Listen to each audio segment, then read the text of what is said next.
தெரிஞ்சுக்கணும். குறிப்பாக சொல்லணும்னா தமிழர்களுடைய வரலாறு எழுதி வைக்கப்படவில்லை.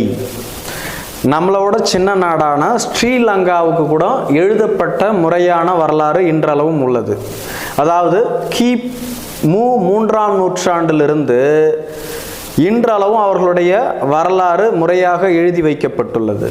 இதே மாதிரி எகிப்தியர்களுடைய வரலாறு முறையாக பதிவு செய்யப்பட்டுள்ளது. யூதர்களுடைய வரலாறு முறையாக பதிவு செய்யப்பட்டுள்ளது. கிரேக்கர்களுடைய வரலாறு முறையாக பதிவு செய்யப்பட்டுள்ளது. ஆனால் முதுமையான இனம், தொன்மையான மொழி அப்படின்னு பெருமை பேசிக்கிற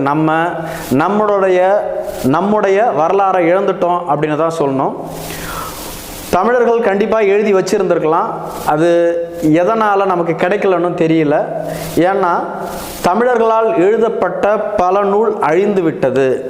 அதில் தமிழர்களுடைய வரலாறும் அழிந்திருக்கலாம்.